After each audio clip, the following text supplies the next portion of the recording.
वास्तव न्यूज में स्वागत है। मैं हूं सरदार। बागलकोट जिला बादामी तालुका का खानापुर एसके गांव में मौत हो गई।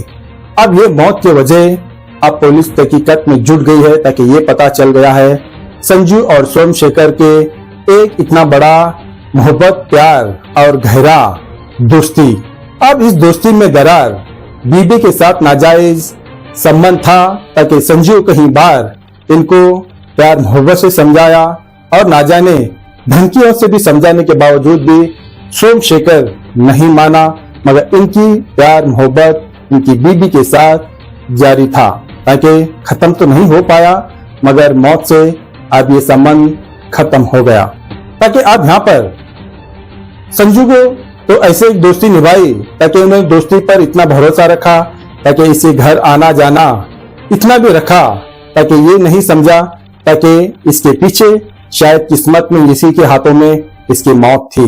ताकि अब यहाँ पर ऐसी दोस्ती को धिक्कार है, ताकि ऐसी दोस्ती तो करना नहीं है, मगर और दुश्मनी अच्छी लगती है, मगर ऐसे दोस्तों को पालना बिल्कुल गलत है। ताकि किसी के घर में जाने से विश्वास होता है, भरोसा होता है, वो दोस्ती मानते हैं, ताकि उन्हीं के घर में जाकर उन्हीं की बीबी के साथ इस तरह चक्कर चलाना दरअसल ये गलत है।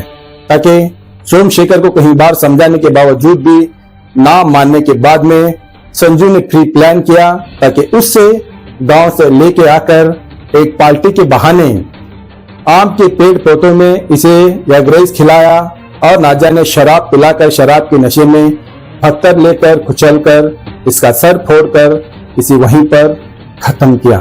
ताकि पुलिस को यह खबर लग गई, ताकि यही आसपास का कोई व्यक्ति होगा, ताकि उनके घर वालों को समझाने के बाद वो आकर पहचान ले, ताकि ये सोमशेखर की ही लाश है। आखिर इतनी बड़ी गलती करने की क्या जरूरत थी, जो मौत के घाट यहाँ पर उतार रहा और फरार हो गया। तो पुलिस के हाथों संजू तो लग गया, मगर तहकीकात के बाद यही खबर लग गई पुलिस को, ताकि इसकी बीबी के साथ सोमशेखर के नाजायज संबंध था।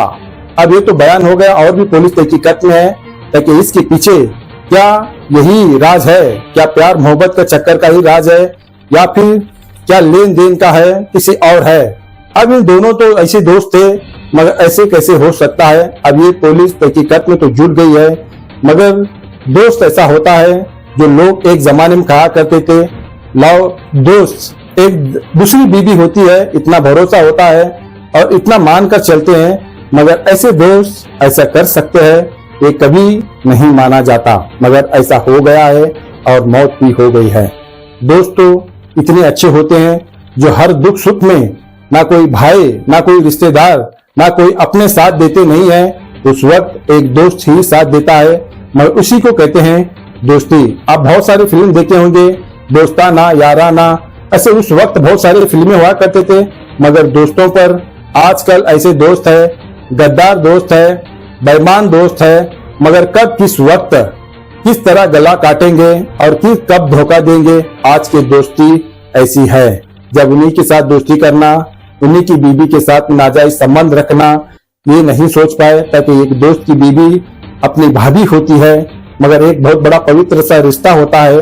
मगर आजकल ऐसा बहुत सारे लोगों का कम है, मगर सिर्फ यही सोचते हैं ताकि बीबी पर बुरी नजर डालना दूसरों के, मगर इस तरह करने से ऐसे क्राइम होते हैं, क्योंकि किसी की बीबी पर नजर बुरी डालने से कौन बर्दाश्त कर सकता है। इतनी धमकी और इतने समझाने के बावजूद भी सोमशेखर नहीं समझे, मगर सोमशेखर की यहाँ पर लाकर पार्टी कराकर इसे शराब के नशे में पत्थर डालकर इसका काम खत्म कर दिया। ताकि ऐसा सब करने की क्या जरूरत थी, जो इतना समझाने के बावजूद भी अगर ऐसा होता है तो क्राइम ऐसा ही होता है। तब इस पर बागलकोट के एसपी तहकीकात किया और मीडिया के सामने किस तरह से बयान दे देते हैं, तो आइए देखेंगे एक रिपोर्ट में।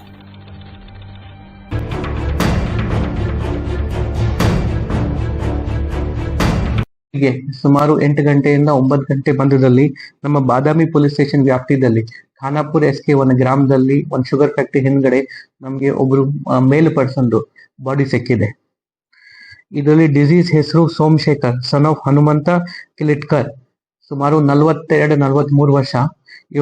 ಇವರು ಕಾಕನೂರ್, ಅದೇ ಲಿಮಿಟ್, ಬಾದಾಮಿ ಲಿಮಿಟ್ ಅಲ್ಲಿ ಕಾಕನೂರ್ ಗ್ರಾಮದ ವಾಸ, ಇವ್ರದ್ದು ವಾಸ ಅಲ್ಲಿದೆ. ಈ ಬಾಡಿ ನೋಡುವಾಗ ನಮ್ಗೆ ಇಮಿಡಿಯೇಟ್ಲಿ ಗೊತ್ತಾಯ್ತು ಇದು ಮರ್ಡರ್ ಕೇಸ್ ಇದೆ. ಅವ್ರದ್ದು ಹೆಡ್ ಅಂದ್ರೆ ಮೇಲೆ ತಲೆ ಭಾಗಕ್ಕೆ ಯಾರು ಕಲ್ಲಿಂದ 2-3 ಸರಿ ಸ್ಟ್ರೈಕ್ ಮಾಡಿ ಹೆಡ್ ಇಂಜರಿ ಮಾಡಿ ಅವ್ರದ್ದು ಮರ್ಡರ್ ಮಾಡಿಸಿದ್ದಾನೆ. ಇಮಿಡಿಯೇಟ್ಲಿ ಗೊತ್ತಾದ ನಂತರ ನಾನು, ನಮ್ಮ DSP, ನಮ್ಮ CPI ಎಲ್ಲರೂ ಸ್ಪಾಟ್ಗೆ ಭೇಟಿ ನೀಡಿದ್ದೀವಿ.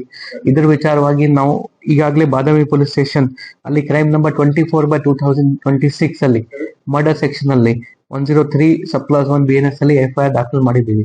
ಇದರಲ್ಲಿ ಅವ್ರ ಫ್ಯಾಮಿಲಿಗೆ ಇಂಟರಾಕ್ಟ್ ಮಾಡುವಾಗ ಅವ್ರ ಫ್ಯಾಮಿಲಿಗೆ ಒಬ್ಬನು ವ್ಯಕ್ತಿ ಸಂಜು, ಅದೇ ಊರ ಮೇಲೆ ಡೌಟ್ ಇತ್ತು. ಅವನಿಗೆ ನಾವು ನಿನ್ನೆ ಸಿಕ್ಯೂರ್ ಮಾಡಿದ್ದೀವಿ. ಅವನಿಗೆ ಈಗ ಇಂಟ್ರೋಗೇಷನ್ ಮಾಡ್ತಾ ಇದ್ದೀವಿ, ನಿನ್ನೆ ಕೂಡ ಮಾಡಿದ್ದೀವಿ, ಇವತ್ತು ಕೂಡ ಮಾಡ್ತಾ ಇದ್ದೀವಿ. ಅವರು ಇನ್ ಪ್ರಿನ್ಸಿಪಲ್ ಒಪ್ಕೊಂಡಿದ್ದಾನೆ. ಅದಕ್ಕೆ prime reason, main reason, motive ಅಂತ ಹೇಳೋದು ಇದ್ರೆ, ಇವ್ ಸಂಜು ಮತ್ತೆ ಡಿಸೀಸ್ ವೈಫ್ದು ಕೆಲವು ವರ್ಷದಿಂದ ಇಲ್ಲಿಗಲ್ ಅಫೇರ್ ಇತ್ತು. ಈ ಅಫೇರ್ ಗೊತ್ತಾದ ನಂತರ ಡಿಸೀಸ್ ಅಂದ್ರೆ ಇವರು ಗಂಡ ಅವ್ರ ವೈಫ್ಗೆ ಮತ್ತೆ ಇವ್ರ ಸಂಜುಗೆ ಇಬ್ರಿಗೆ ವಾರ್ನ್ ಮಾಡಿದ್ದಾನೆ, ನೀವು ಮತ್ತೆ ಕಂಟಿನ್ಯೂ ಮಾಡ್ತಾ ಇದ್ರೆ ನಿಮ್ಗೆ ನಾನು ಮರ್ಡರ್ ಮಾಡ್ತೀನಿ ಅಥವಾ ಈ ತರ ಧಮಕಿ ಹಾಕಿದ್ದಾನೆ. ಆ ಉದ್ದೇಶದಿಂದ ಸ್ವಲ್ಪ ಭಯ ಪಡ್ಕೊಂಡು ಇವರು ಸಂಜು ಮೊನ್ನೆ, ನಿನ್ನೆ ನಮ್ಗೆ ಬಾಡಿ ಸಿಕ್ಕಿದೆ 1 day ಬಿಫೋರ್, ಬೆಳಿಗ್ಗೆ 10 ಗಂಟೆಗೆ ಊರಿಂದ ಇವರಿಗೆ ಈ ತೋಟ ಕಡೆ ಕರ್ಕೊಂಡ್ ಬಂದಿದ್ರು. ಬರುವಾಗ ಇವರು ಮಧ್ಯದಲ್ಲಿ 2 ಎಣ್ಣೆ ಪ್ಯಾಕೆಟ್ ಕೂಡ ಪರ್ಚೇಸ್ ಮಾಡಿ ಈ ಕಡೆ ಬಂದಿದ್ರು. ಮತ್ತೆ ಸ್ವಲ್ಪ ದಿನಕ್ಕೆ ಎಗ್ ರೈಸ್ ಅಂತ ಈ ತರ ಹೇಳ್ತಾ ಇದ್ದಾರೆ. ಆ ತೋಟದಲ್ಲಿ ಕುತ್ಕೊಂಡು ಇವರು ಕುಡಿತಾ ಇದ್ರು ಮತ್ತೆ ತಿಂತಾ ಇದ್ರು. ಇವರು ಇಂಟೆನ್ಷನ್ಲಿ ಏನು ಕೊಡ್ದಿಲ್ಲ ಸಂಜು, ಅವನಿಗೆ ಜಾಸ್ತಿ ಕೊಡ್ಸಿದ್ರು. ಕುಡಿದಾದ ನಂತರ ಸ್ವಲ್ಪ ಪ್ರಜ್ಞಾ ತಪ್ಪನೆ ಆದ ನಂತರ ಅವರು ಮಲಗಿದ್ರು. ಆ ಮಲಗೋ ಪೊಸಿಷನ್ ಅಲ್ಲಿ ಪಕ್ಕ ಒಂದು ಕಲ್ಲು ತಗೊಂಡು ಅವ್ರ ಹೆಡ್ ಕ್ರಾಶ್ ಮಾಡಿ ಅವ್ರದ್ದು ಮರ್ಡರ್ ಮಾಡಿಸಿದಾನೆ. ಮರ್ಡರ್ ಆದ ನಂತರ ಅವರು ಬೇರೆ ಕಡೆ ತಪ್ಪಿಸ್ಕೊಂಡು ಹೋಗ್ತಾ ಇದ್ರು. ಆದ್ರೆ ನಮ್ಮ ಪೊಲೀಸ್ ಅವರು ಇಮಿಡಿಯೇಟ್ಲಿ ಅವ್ರದ್ದು ಪತ್ತೆ ಹಚ್ಚಿ ಅವರಿಗೆ ಸಿಕ್ಯೂರ್ ಮಾಡಿದ್ದಾರೆ. ಈಗಾಗಲೇ ಅವರು ಇಂಟ್ರೋಗೇಷನ್ ಮಾಡ್ತಾ ಇದ್ದಾರೆ. ಅವನು ಹೇಳ್ತಾ ಇದ್ದಾರೆ, ಅವನು ವೈಫ್ ಇಂಟರಾಕ್ಟ್ ಮಾಡುವಾಗ ನಮ್ ಗಂಡ ಕೂಲಿ ಕೆಲಸ ಮಾಡ್ತಿದ್ದಾರೆ, ಯಾವ್ದು ಒಂದು ಫಿಕ್ಸ್ ಪ್ಲೇಸ್ ಅಲ್ಲಿ ಮಾಡಲ್ಲ, ಬೆಳಿಗ್ಗೆ ಹೋಗಿ ಎಲ್ಲಿ ಕೆಲಸ ಸಿಗತ್ತೆ ಅಲ್ಲಿ ಕೆಲ್ಸಕ್ಕೆ ಹೋಗ್ತಾ ಇದ್ದಾನೆ. ಮತ್ತೆ ಆ ವೈಫ್ ಕಡೆಯಿಂದ ನಮ್ಗೆ ಏನು ಕಂಪ್ಲೇಂಟ್ ಬರ್ಲಿಲ್ಲ. ನಾವು ಫಸ್ಟ್ ಬಾಡಿ ಡಿಟೆಕ್ಟ್ ಆದ ನಂತರ ಅವ್ರ ಬಾಡಿ ಯಾರ್ದು ಇದೆ ಅಂದ್ರೆ ಮೃತ ವ್ಯಕ್ತಿದು ಪತ್ತೆ ಹಚ್ಚಿ ನಾವು ಪೊಲೀಸ್ ಕಡೆಯಿಂದ ಅವ್ರ ವೈಫ್ಗೆ ಫೋನ್ ಮಾಡಿಸಿ ನಾವು ಇನ್ಫಾರ್ಮ್ ಮಾಡಿದ್ದೀವಿ, ಇಂಥ ಬಾಡಿ ಸಿಕ್ಕಿದೆ, ತಮ್ದು ಪರಿಚಯ ಏನಾದ್ರು ಇದೆ ತಾವು ಬಂದು ಐಡೆಂಟಿಫೈ ಮಾಡಿ ಅಂತ. ಫ್ಯಾಮಿಲಿ ಕಡೆಯಿಂದ ನಮ್ಗೆ ಮುಂಚೆ ಏನು ಮಿಸ್ಸಿಂಗ್ ಕಂಪ್ಲೇಂಟ್ ಬರ್ಲಿಲ್ಲ. ಇಬ್ರು ಒಟ್ಟಿಗೆ ಊರಿನ ಹೊರಗಡೆ ಬಂದಿದ್ರು. ಸೊ ನಾವು ಮರ್ಡರ್ ಕೇಸ್ ಅಲ್ಲಿ ನಾವು ಲಾಸ್ಟ್ ಎನ್ಕ್ವೈರಿ ಅಂತ ಹೇಳ್ತಾ ಇದೀವಿ. ಲಾಸ್ಟ್ ಯಾರು ನೋಡಿದ್ದಾನೆ ಅವನಿಗೆ ಇಬ್ರು ಅವ್ರ ಬ್ರದರ್, ಕೊಲೆ ಆದ ವ್ಯಕ್ತಿದು ಬ್ರದರ್ ಅಶೋಕ್ ಐಡೆಂಟಿಫೈ ಮಾಡಿದ್ದಾನೆ. ಇವರಿಬ್ರು ಒಟ್ಟಿಗೆ ಒಂದೇ ಊರವರು ಇದ್ರು. ಇಬ್ರು ಒಟ್ಟಿಗೆ ಊರಿಂದ 10 ಗಂಟೆಗೆ ಹೋಗಿದ್ದಾರೆ ಅಂತ ಒಂದ್ ಬಸ್ ಮುಖಾಂತರ ಹೋಗಿದ್ದಾರೆ.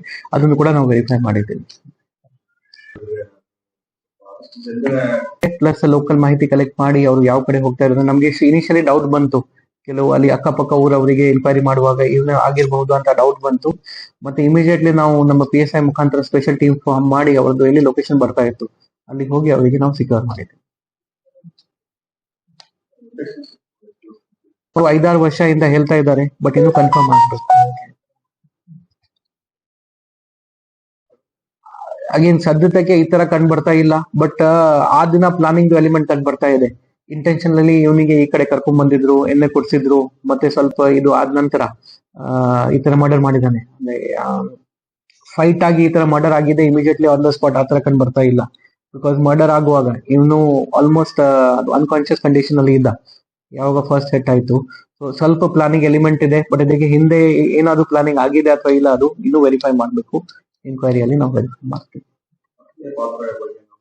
ಈ ಒಂದು ಪಾತ್ರ ಕನ್ಫರ್ಮ್ ಆಗಿದೆ, ಬೇರೆ ಯಾರ್ದು ಏನಾದ್ರು ಪಾತ್ರ ಇದೆ ಅಥವಾ ಏನಾದ್ರು ಹೆಲ್ಪ್ ಮಾಡಿದ್ದಾರೆ ಅಥವಾ ಇವನು ಯಾರ ಜೊತೆ ಇದರ ಮುಂಚೆ ಮರ್ಡರ್ ಪ್ಲಾನ್ ಡಿಸ್ಕಸ್ ಮಾಡಿದ್ದಾರೆ ಅಥವಾ ಇಲ್ವಾ, ಅದು ನಾವು ಇನ್ನು ವೆರಿಫೈ ಮಾಡ್ತಾ ಇದ್ದೇವೆ.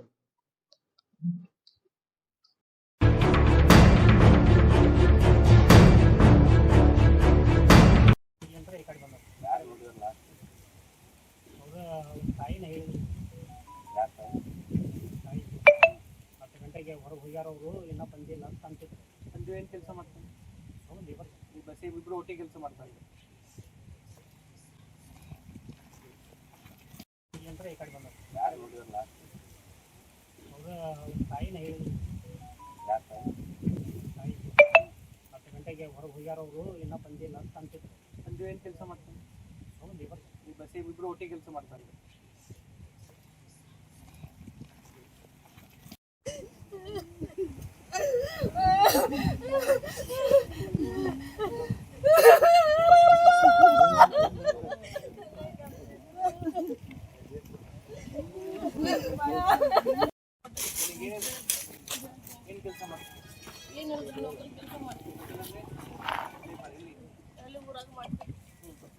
ಬೆಳಿಗ್ಗೆ 8 ಗಂಟೆಗೆ ನೋಡಿಲ್ರಿ. ಮತ್ತೆ ಏನಾಯ್ತು?